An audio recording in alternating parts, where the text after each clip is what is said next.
Yo, what is going on, everybody? Welcome back to Blitz Sports Media. I am Ryan Lickford, and I'm back with Brady Penn. We are in person. We're in New Orleans. It is Nola, Sunday. baby. Let's go. It is Sunday. I had a longer trip than Brady to get down here, but we both made it down here in time. Looking forward to getting you guys a lot of exclusive content here on Blitz Sports Media this week. Player interviews, exclusive content from Super Bowl Media Week. We'll be on Radio Row as well, getting there, and then we'll also get the Super Bowl experience, getting to talk to some people there. So it's going to be a great opportunity for us to grow our brand, provide you guys exclusive content. Make sure you guys hit that subscribe button for all the content that we're going to be providing all week for you guys leading up to this game. We want to do a deep dive into all the film between the last time these teams played in the Super Bowl and then the game that they played last year where MVS had an infamous drop to take the lead late in the game. Brady, what do you expect to see on the tape here? Yeah, I think we'll see what worked well for both offenses in Super Bowl 57, which is obviously a extremely offensive game. Really wasn't a whole lot of defense played outside of the strip sack touchdown that Nick Bolton had against Jalen Hurts. It was really both offenses scoring at will, and I think the Chiefs, even with their 38 points, missed a field goal in this game. So not a whole lot of defense was played, and the regular season matchup was pretty much the complete opposite. It was like 10-10 in the fourth quarter at one point. Very defensive battle. So I think that we'll see two very different games, and I think that the reality is next Sunday, a week from today, we'll get kind of a median of those two games with not a super, not over the top explosive offense, but not just a defensive snooze fest like Super Bowl 53 either. So Yeah, and I think the matchups we got in both of these, obviously the first one, the Chiefs scored a lot. The Eagles scored a lot. Jalen Hurts had one of his best career games.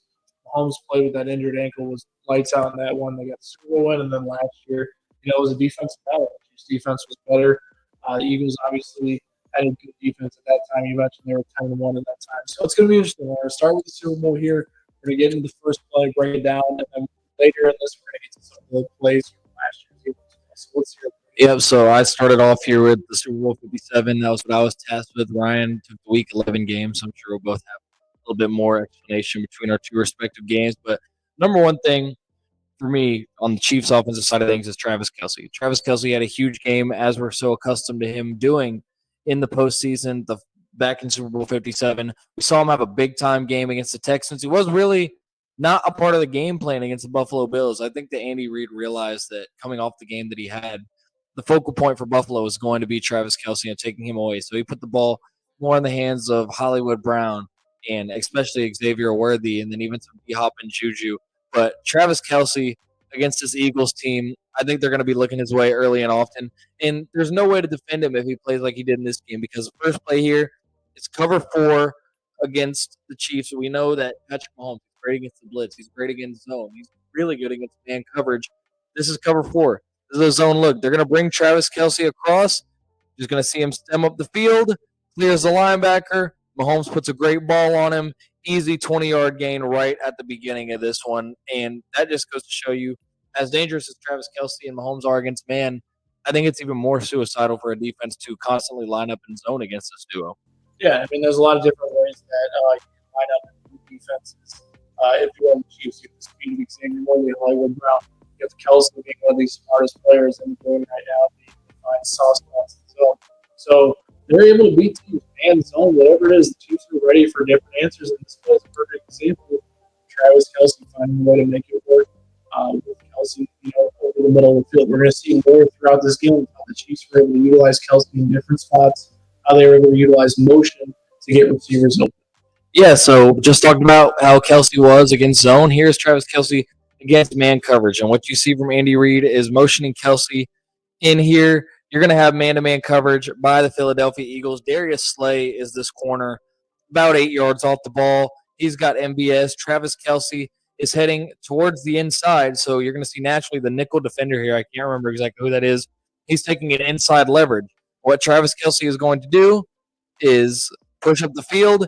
He's going to make contact with the defender, head to the outside, make the defender overcorrect. And as soon as he thinks he's gotten to that top field shoulder, double moves him. Honestly, not a terrible recovery job. I think this is Vontae Maddox, by the way. Not a terrible recovery job by Maddox, but with Mahomes, perfect throw in the end zone. Ironically enough, do you want to point out in this same stadium, I think, 8 years prior. Tom Brady threw a touchdown to Gronk in the same exact spot. It's just interesting to know the two greatest quarterbacks and tight ends probably ever both scoring in the same spot of the end zone in the Arizona Stadium. Just an interesting nugget to me. Yeah, I mean, this is just Kelsey at his best. And Kelsey, obviously, these past 2 years hasn't necessarily had that explosiveness. We haven't been able to see these double moves. I'm not sure if we see a lot of this, but this is just another great design by Andy Reid. It kind of goes to show you what the Chiefs do on offense. They're able to beat you in a multitude of things. Yeah, so we talked a little bit about the Kansas City offense. The key to this Eagles offense, everyone wants to talk about Saquon. What is Spags going to do against Saquon Barkley? How are they going to defend the run? And I think that is going to be a point of emphasis, obviously, when you're going up against a team that has number 26 who ran for over 2,000 yards.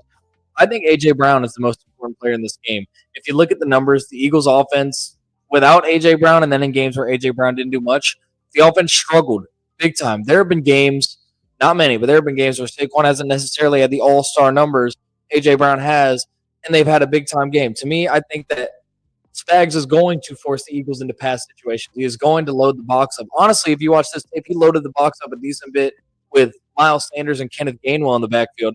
But you're going to see Trent McDuffie here. It's not man-to-man. It is cover three, and by default, with a three-man concept and a max protect, McDuffie kind of turns into a man defender. He has the safety helping. But watch how A.J. Brown kind of plays this year. He just stems vertical for a long time, gets his safety who stays square, goes towards him, then goes back outside. The safety at this point is completely dumping the responsibility onto McDuffie, who's already trying to get back in relation. And A.J. Brown, really smart. Around the 15-yard line, he starts to look up for the ball. And to me, watching this, I think A.J. Brown knows exactly where this ball is landing the whole time. I think that he is deceiving Trent McDuffie, who, if you remember, was a rookie at this time in this game. He puts his head up at the 15. McDuffie starts trying to track the ball. A.J. Brown knows this ball is not even close to landing yet. He keeps going. McDuffie can't find it, and he just out-physicals him at the catch point. That's one thing that I think the Eagles really need to take advantage of is A.J. Brown's size and his physicality. We've seen it against multiple corners this year. We saw it against Marshawn Lattimore a bunch of the NFC Championship game. We've talked about a bunch at this point on the show how Trent McDuffie doesn't bode quite as well. Still a great corner, still is in relation a lot of the time, but doesn't bode quite as well against these big body receivers. So if we see man-to-man with McDuffie on A.J. Brown, I think the Eagles should try to go after him despite the fact that he is an elite corner. Although I honestly think, Ryan, that Spags is going to end up matching him up on Devontae Smith more. I think that's a better matchup for McDuffie. I think Jalen Watson might draw a bracket job with A.J. Brown a lot of this game. Yeah, it's going to be interesting for sure. I do think we'll get into it here in a little bit, but the second game, it was Devontae Smith. He had a big game for them. And to be honest, like the Eagles are going to have to win their one-on-one matchups when the Chiefs come in coverage. They're going to load the box. They're going to say Saquon Barkley is not going to beat us in this matchup. The Chiefs are going to have to capitalize on one-on-one matchups, and the same with the Eagles. They're going to have to capitalize on these one-on-one matchups. That is A.J. Brown being the biggest bodied target out on that field at all times, or Devonta Smith, maybe even Jahan Dotson, maybe even Calcaterra, maybe even Goddard. Goddard, I think, Calcaterra, those are the two matchups I think they're going to be looking at. When we get into game two, you'll see some of those over-the-middle throws that are always seem to be open against this current Chiefs defense. Yeah, so one other thing that I think is a wild card for this Eagles offensive unit is Jalen Hurts running the football. He did it very effectively back in Super Bowl 57. I know that he's been dealing supposedly with this knee injury. He's been dealing with different injuries throughout the year. Hasn't ran, I think, quite as much as he has in years past. But we saw some good runs throughout this postseason. We saw good runs against LA. We saw a couple against Green Bay. And then we saw a couple against Washington in the NFC Championship. But I do think, like, obviously it's the Super Bowl. Even if you're not 100%, if that's the option to make a play for Jalen Hurts, he's going to do that. But this play that's coming up here, I'll be more curious to see if the Eagles run these design quarterback runs with Hurts. You see, Chiefs are in man-to-man coverage, which already makes this a plus play for the Eagles as long as they block it up. You're going to see Chris Jones kind of get some penetration here, but this is QB power all the way. You're going to see the receivers already. You see number 2 and 3 on the field side getting ready to stock block. Jalen Hurts makes one cut. Look at the hole here. This is another thing. The Eagles' offensive line, if they can create a push, if they can create these holes like they did in Super Bowl 57, I think they can score more than people think that they're going to, myself included. Right now, I only think Philadelphia is going to score about 21 to 23 points in this game. We could, if they clear out holes like this, we could see a 30-point performance where they turn this into another shootout, which obviously we know the Chiefs offense has the ability to adapt to. But if they can stretch the Chiefs out in space like this, man to man, and beat the Chiefs' blitzes with their offensive line, make this kind of room for Jalen Hurts, that just adds another wrinkle to this offense, makes them even more dangerous. I mean, Hurts, I think you have another QB power play later on from that regular season matchup, but when he is able to use his legs to complement his passing ability, that's when he's at his best. Yeah, his legs have been a big factor for us. He's had that knee injury, hasn't really bothered him. He's been able to battle through. His legs have been a big part in the Eagles' offense, continuing these drives. You saw like the Chiefs went all out man on that play. Nick Bolton was supposed to be the spy on this play, but Bolton kind of gets lost on the offensive line. Ray Boyd kind of where, you know what? Let's get back here. Sorry, y'all. This takes a minute. This takes a minute. Or watch Nick Bolton right here. He over pursues, there's that wide open hole, and then Hurts basically has to outside the defender going for his ankles, and he's gone. That's a big game. The Chiefs, Nick Bolton has to be better in this one if they're going to be able to stop Jalen Hurts on the ground. Hurts is not necessarily the fastest runner, but the Eagles like to run these draws and power plays that honestly open up the offense pretty well when he gets his legs going. Yeah, I will also say Jalen Hurts, like especially for a quarterback, one-on-one, he's not the easiest tackle either. I mean, this is a dude that squats like 600 pounds. Like, if you get a matchup one-on-one with McDuffie or with Jalen Watson or somebody on the outside, like, it could spell trouble. And we talked about it the other day for Saquon in the run game. Like, you want to isolate these DBs and force them to be great tacklers as much as possible if you're the Eagles. 100%. So this next play, this is A.J. Brown again. And this is the matchup that I said that I think we could see A.J. Brown and Jalen Watson. Same thing as Trent McDuffie in this game. He was a rookie, so take that for what you will. Jalen Watson has only played, like 4 or 5 games this year, including the postseason at this point. When did he go out? It's more than that. He went out around week 9. Okay, I thought he got hurt in like October. But still, he hasn't played as much this year. But this is rookie him against A.J. Brown. And once again, A.J. Brown just out-physicals him. This is a simple slant concept, pushes him to the outside, just throws him out of the way. Jalen Watson, at that point, get that guy a map. Brown makes the catch, and then spins the block on him. Cuts back, makes him miss. That's 2 minus plays in 1 snap for Jalen Watson. Brown gets a block from Goddard, sets the Eagles up for a field goal right before halftime. And the same way that I'm saying A.J. Brown needs to be a big part of the game plan for the Eagles, he needs to be a big part of the game plan for Spags and the Chiefs defense, because obviously, he is the best playmaker on the outside for the Philadelphia Eagles. Devontae Smith is great. Dallas Goedert is going to make plays as a tight end, and we all know about Saquon. But one thing that I have admired from the Chiefs feels like a lot of times in the big games, minus Jamar Chase and A.J. Brown in this game, they do a good job of taking away your number one passing threat. Even last year, Ayuk had a couple of timely catches, didn't have a huge game. Debo didn't have a huge game. Kittle didn't do much. They forced Jawan Jennings to beat them. They forced McCaffrey to beat them in the passing game, and it wasn't enough. I mean, what last year in the AFC Championship game, Zay Flowers didn't do enough.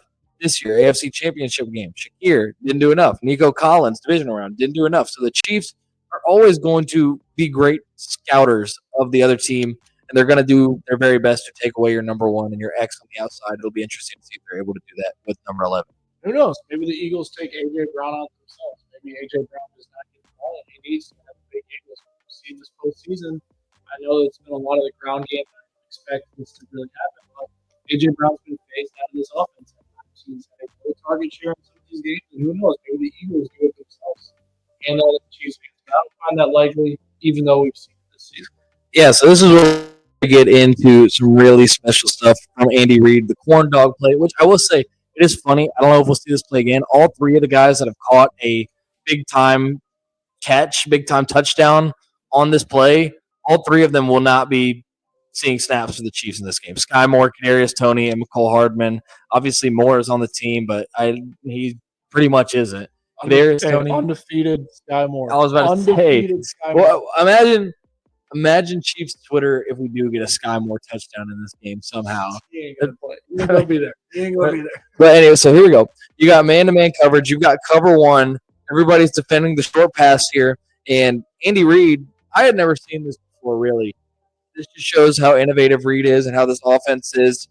Kadarius Toney, he's going to come across in motion. Basically, what this does is bump the responsibilities. So the Eagles are anticipating that Kadarius Toney is going to go across.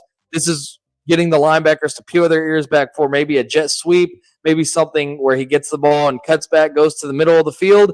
They are pretty much expecting Travis Kelce down here in the field to be the number one, the single receiver here. So Darius Slay is going to bump and become man-to-man on Travis Kelce.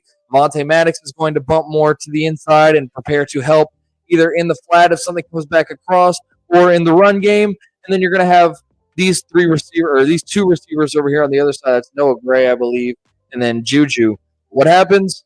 Darius Toney. Obviously, we know he has that breakneck cutting ability. Darius Slay, by the time Toney cuts, is still calling out the bump call to the defense here. He's completely out of position. He's completely out leveraged. He turns and sees Mahomes. He realizes way, way too late. Kadarius Toney is able to just walk into the end zone. And the crazy part about this play is that it happened again the very next drive. You're going to see James Bradbury up here. This time, it's Sky Moore. And here's what the Eagles are going to do wrong with this. They're once again anticipating Sky Moore coming across. So Vontae Maddox, who was on this side of the field over here, he is heading to the field side. So basically, once this play starts to develop and Sky Moore goes back the other way, Travis Kelce is blocking. They were anticipating Travis Kelce, Kadarius Toney, and Sky Moore, all three receivers down here in the field. So you're going to see three Eagles defenders for one guy. And you're going to have one Eagles defender, that's James Bradbury, head up with Marquise Valdez-Scantling. What does that leave? Sky Moore. Wide open. You've got three guys covering Kadarius Toney down here. Travis Kelce is just now released by the time Mahomes is about to throw this football. It's just mastery in knowing the situation, in knowing the tendencies of the other team, and just creativity by Andy Reid in general. Yeah, and I mean, the biggest thing, when you look at these plays, right, it's just Andy Reid being Andy Reid. Andy Reid is so good at finding these little things on film that the Eagles honestly probably don't even know in their self-scout. What's going to be interesting to talk about this before the show is, the Chiefs are probably going to understand the Eagles are going to make an adjustment at this point. Now, what are the Chiefs going to do to the adjustment for the Eagles? That's going to be interesting. I guarantee you we're going to see some sort of iteration of this play at some point, and there'll be a little bit different of a version to where it might screw the Eagles up. We will see what happens. Yeah, so the last play that I have here from this game is L'Jarius Sneed, actually, who is no longer there, but same thing applies to the defensive philosophy for the Chiefs. Even when the Chiefs aren't bringing blitzers, they've become pretty good. They don't necessarily clean up with sacks all the time, but they become pretty good at not letting the quarterback get comfortable and not letting him have a ton of time in the pocket, unless your name is Josh Allen, where you can just extend the play. That's really the only guy that has had continual in the pocket success, I feel like, against the Kansas City Chiefs. Obviously, we know the Eagles have an absolute monster of an offensive line. What you're going to see here is play action. Devontae Smith immediately is going to get in the corner's blind spot down here on the bottom field side. He's going to get past Sneed. Sneed, he's thinking, hey, Hurts is going to get rid of this ball sooner than later. I have a safety's help, so the safety should be making his way over here towards the passing strength, which is obviously where Smith and who was number 3 for the Eagles this year? It was somebody. Yeah. Oh my gosh. I don't know. Doesn't matter. But Hurts goes to throw this football, and you're going to see Sneed thinking as Hurts goes to release that this is going to number 3. So he kind of tries to get back over the top on number 3, expecting to. I think it is. I think it might be Rager. Either it might be Alameda Zacchaeus, actually. One of those. It's a Jag, but. So he thinks that this is going to 3. He tries to get in relation, get over the top. He thinks the safety is flying over to Devontae Smith. At this point, though, Jalen Hurts has let go of this ball. Devontae Smith already has 2 steps on Sneed. This safety is not getting there, and they're honestly lucky they didn't get burned for a touchdown on this play. But these kind of coverage busts, if Kansas City can't get pressure home in time, are the only real concern that I have for them in the back end, deep downfield, besides A.J. Brown just being A.J. Brown.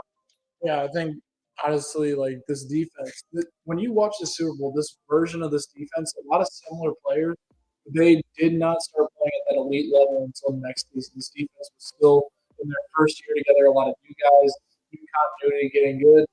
Now, this past year, they really turned it up, became an elite defense. much were on everybody's radar at that point. And then this year they've been competing against. The Chiefs defense that is different than what they showed in this game. And honestly, they'll probably remember how poorly they played in this game. It'll be interesting to see what type of motivation this Chiefs defense has on top of obviously trying to go get a Super Bowl ring. 100%. So now that is all for Super Bowl 57. Now we're going to let you take it away here, Ryan. All right, here we go. This is the first play of the game that I have here. I'll let this play out. I don't remember which one I have first in order here. This is, all right, pause this right there. Go back just half a step, sorry. This is what me and Brady keep talking about with this Eagle defense. We will pull up, actually, we will talk about this coverage sheet right now. Let me go pull this up for you guys. Add that to the stage.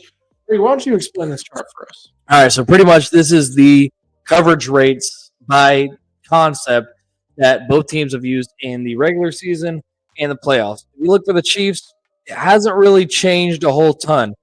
About 6% cover zero, almost identical in cover one usage. They've used just a little bit less cover two. They've used a lot less cover three, though, and a lot more cover four. They want more guys in the back end. And as a result, as I've talked about, I think they've kind of sacrificed middle of the field defense when it comes to how they choose to defend these other teams' passing attacks. They don't want to get beat down the field. More cover four, less cover three. They want more help deep, less help underneath because they trust their pass rush. I mean, they trust their pass rush to get home for these teams that are trying to develop these deep downfield concepts. Now, for the Eagles, they have increased their man coverage by almost 3%.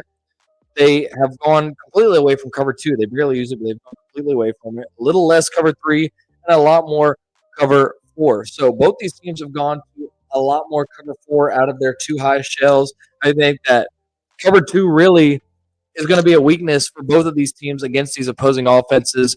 Obviously, both of them have been using it a lot less. Eagles use it a lot less than the Chiefs do. But both these teams are trying to make sure that they don't get beat down the field.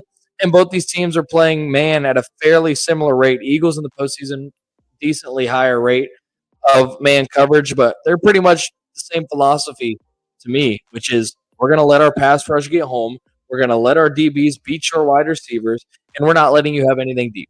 Yeah, and I'm going to pull this back up here real quick. I might not add right back to the play we were on. Actually, it did perfect. So what you'll see here when you go back, yeah, that's perfect right there. Look at Rashee Rice, right? He has the ball in his hands. I know they don't have Rashee Rice, but they have multiple guys who can make a lot of yards. It's an Andy Reid scheme. It's an Andy Reid. It's an Andy Reid scheme. Listen, they have a bunch of receivers who can make plays with the ball in their hands. With the cornerbacks play off in these coverages, cover two is the coverage that a lot of corners are going to be flying down, trying to jump out routes, short out routes, all that type of stuff. The Chiefs love to utilize these short out routes, finding soft spots and zones, because in the past, a lot of defenses have just said, hey, we don't want to get beat over the top by Patrick Mahomes. In the past few weeks, we've seen a little bit better defensive, like just kind of try to take that away from them. In this game, it's a perfect example of Rashee Rice having a wide open flat, having a defender 8 yards away, and Rice being able to get a 14-yard gain on this play by just getting the ball in space, making one cornerback miss. And these are the type of matchups the Chiefs are going to try to exploit. I fully expect them to have an outer half passing game in this one where you see Xavier Worthy, Hollywood Brown, even DeAndre Hopkins get involved on some pitches, some flat routes, somewhere in there where they're going to constantly feast on these short out routes. And, you know, Brady, after the game, I'm sure you're going to love the graphic of Mahomes underneath checkdowns. Oh, gosh. Honestly, I've come to live, like, we all know, first off, if you think that it's because Mahomes can't throw deep, it's kind of cope at that point. But he finds the open guy, and sure, I'm going to be honest with you guys, because sometimes I got to give into my hate a little bit. What annoys me is that we had another all-time quarterback, who won't be named here, who got ridiculed, who got crapped on, who got excused for throwing underneath, for throwing to the open guy, making the right read, which is a smart thing to do. It's a smart thing to do for Mahomes. It's a smart thing to do for anybody. I just feel like sometimes there's a bit of a different criteria. But with that being said, for Patrick Mahomes, you can't hate on him for throwing to an open guy. Like, do you want him to just throw into triple coverage for style points? That argument has never really made a whole lot of sense to me. Winning is the only thing that matters in the NFL. And whatever it takes to win games. It might not look pretty at times, but whatever it takes. All right, play this thing. What do I got here? I think this is Mahomes using his legs. This is exactly what it is. All right. This is the thing we keep talking about. Look at the poor poor pass rush lanes by the Eagles. The edge rushers collapse. Obviously, really good pressure interior. We expect to see good pressure from Jalen Carter. Mahomes says nobody out there has to make one defensive lineman miss. What do you know? Another long conversion for the Chiefs with Mahomes' legs. Mahomes' legs are a big factor for them in the postseason. And if he has matchups like this with no quarterback spy and one edge rusher to beat, or pass rush lanes, it's going to be a great day for Patrick Mahomes running the football like we've seen all postseason so far. Yeah, and this is cover 3, which we talked about. Eagles have been using a little bit less, so it'll be interesting to see what a cover 4 look or what a man-to-man look would look like against Mahomes scrambling. But honestly, I think this is Fletcher Cox, who retired after this season. That's honestly a pretty decent effort to get to Mahomes there. That was a good play by Fletcher Cox. But the example still holds true. 100%. Every defender just somehow missed Mahomes. 100%. I think this is Mahomes extending the play and throwing over the middle. I guess this is exactly what it is. So we talk about a lot of the zone coverage. Obviously, they go out at a high rate. But they're obviously going to go zone. This looks like cover 3 again. So what you're going to see, guys, is just Mahomes doing what he does, where he extends the play, has enough time and space, and then you find a guy. So I'm pretty sure this is Kelsey working over the middle and just finding space in the zone, right? The Chiefs have to be able to find spaces in the Eagles zone. With Mahomes probably going to have to move around a lot with good pass rush. So I think their skills in zone coverage, we've seen Xavier really come on. Hopkins is a veteran. We know how good Travis Kelsey is in finding soft spots in the zone. They're going to be very important in trying to find holes in this Eagles defense when they're trying to do that. It'll be interesting to see how much of a factor Mike Caliendo and the Jalen Carter matchup is. We'll see. But I think Patrick Mahomes is going to be moving around a lot. He's going to have to extend plays and try to make plays against this great Eagles defense. Yeah, speaking of moving around a lot and using your legs, back to Jalen Hurts doing the exact same thing. I know you put this one in here. I'll let you run us through it. It's another QB power. I'll let you take it, man. Jalen Hurts, man, all I'm going to say on this is what the Chiefs can't have. They can't get caught in these situations. This isn't even Hurts if you watch it. This is that offensive line. This is what I'm saying. The offensive line in this play, and this goes for Saquon too. The offensive line gets in such a great position here. It opens up such a big hole. The Chiefs just need to avoid on the defensive line getting washed 5 yards back with their defensive lineman and not giving the linebacker a chance. I mean, that's Lane Johnson throwing. Who is that there? 91. That is not. He just bullies him. Karloftis just didn't want any part of that. Looked like we might have a backside blitz on it. Oh, where's Jones in this play? He's backside, right? He's backside. Yeah, okay. He was my Lotta pulled. They were not worried about Chris Jones at that point. They're just running the wrong way. I mean, look at that. Yeah. They're just trusting Jalen Hurts at that point to win a foot race against Chris Jones. Everybody else is blocked. You got Tranquil. Jurgens gets just enough of a hand on him, and then Mailata looking for work. That's how you draw it up. All right, here we go. This I think this is Devonta Smith making a play here, and this is what the Chiefs have really struggled with all season long. It's over the middle, 10 to 15 yards, and this is just a perfect example. I think this is McDuffie that allows it.